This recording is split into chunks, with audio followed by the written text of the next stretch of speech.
Gospa profesorica, najprej bi vas vprašala glede te študije, ki so jo opravili na Univerzi v Washingtonu in objavili v reviji Nature. Kaže na to, da naj bi prebolevniki cepljeni z mRNA cepivom bili zaščiteni doživljenjsko, neprebolevniki pa več let, ne? To je neka dobra napoved, da mogoče ne bo sezonsko cepljenje, ne? Seveda, zelo dobra. Očitno ostanejo te spominske celice v telesu še nekaj časa, čeprav v zelo majhni količini. To pa pomeni, da jih lahko nek nov stik z virusom, v tem primeru s cepivom, zelo dobro prebudi in potem povzroči pač neko dolgotrajno imunost.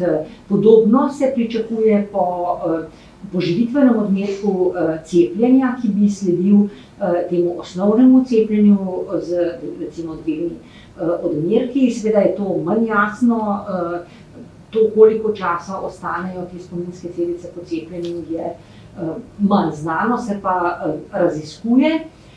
In možno je, da bo ta shema, neka osnovna, pa potem poživitveni odmerek dovolj. Tak način cepljenja pravzaprav poznamo pri številnih drugih cepivih. Cepljenje proti novemu koronavirusu je v bistvu prvo cepivo v taki široki uporabi proti koronavirusom in so bili pač pomisleki in strahovi. Je pa treba seveda pomisliti tudi na ljudi, ki seveda slabše odgovorijo, tako na samo bolezen, slabo razvijajo protitelesa zaradi okrnjenega imunskega sistema, tudi na cepljenje slabše odgovorijo. Tam pa je vprašanje, če je to dovolj. Tudi pri nas tem, ki so imunsko oslabeli, priporočamo po preboleli bolezni 2 odmerka cepljenja. Verjetno je to bolj varno. Razmišlja se tudi v smeri, ali morda 2 odmerkov ne potrebujejo tudi starejši ljudje, ki so bolezen preboleli, pravzaprav iz istih razlogov, ker starost pomeni sama po sebi neko imunsko oslabelost.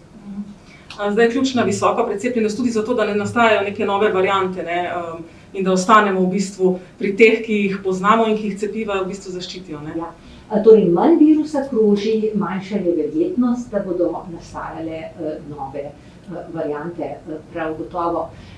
Tako da je res pomembno, da se cepimo. Trenutno, ko v Slovenijo prihaja nova delta varianta, je cepljenje izrazito pomembno za bolj ranljive skupine. Tako da je res apel vsem starejšim od 50 let, da se čim prej cepijo in cepijo čim prej z 2 odmerki. Tukaj ne gre za tisto, kar ponavadi opozarjamo, da moramo neko solidarnostno ustvariti neko skupno imunost, ki bo omilila kroženje virusa, ampak gre neposredno za varnost vsakega posameznika. Zdaj vidimo, delta se širi predvsem med mladimi, necepljenimi. Zdaj tudi naši maturanti, ki so se vrnili v več kot 50, se jih je okužilo, morda ravno s delto, ne? Še ne vemo točno. Kaj pravite na to, bi bilo treba ta potovanja nekako omejiti ali kje je tle rešitev? Torej, na vsak način niso časi za potovanja v oddaljene kraje, zlasti na tiste, kjer je epidemija v širokem razmahu. To je možno danes tako na spletnih straneh NIJZ, kot na raznih drugih spletnih straneh preveriti in seveda v lastno varnost in svojo varnost za potovanjem nekaj mesecev ali pa kakšno leto počakati. Na vsak način, če potovanje ni nujno, je bolje, da se ga v tej situaciji odpovemo. Seveda lahko prihaja tudi do situacije, ko se spremeni režim na eni od mej, ki jih moramo prečkati. To se lahko zgodi, ker seveda epidemija je v teku in se povečujejo števila okuženih vsepovsod, tako da s tem se izognemo tudi nevšečnostim. Če v Slovenijo prihaja toliko turistov, je najbrž tudi za nas dovolj dobra. Zdaj, te temno rdeče države, ne, o tem je bilo veliko govora glede karanten, sploh med cepljenimi pa prebolevniki. O tem ste gotovo v strokovni skupini tudi se pogovarjali. Bodo te karantene ostale za cepljenje? Kaj pravijo, zakaj smo se potem cepili, če... Ja, torej, nekaj je treba vedeti. Cepivo nekoliko manj za približno, po britanskih podatkih, kjer so ljudje pretežno cepljeni z Pfizer-BioNTech in AstraZeneca cepivom, približno za 10 odstotnih točk.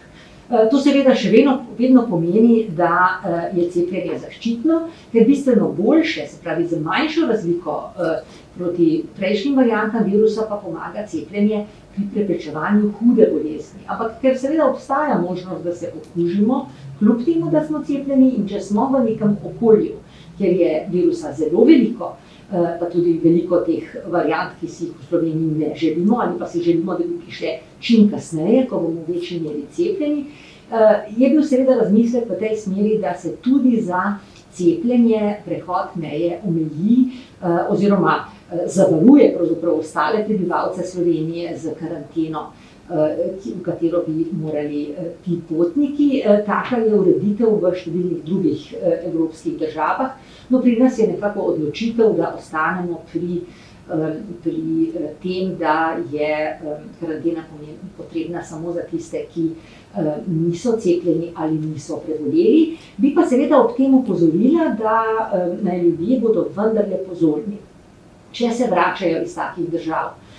Če imajo doma koga, ki je bolj ranljiv za okužbo z novim koronavirusom, ali če bodo v stiku z številnimi ljudmi, potem ko so se vrnili, da so sami toliko razsodni in odgovorni, da se vsaj za 5 dni omejijo in potem testirajo.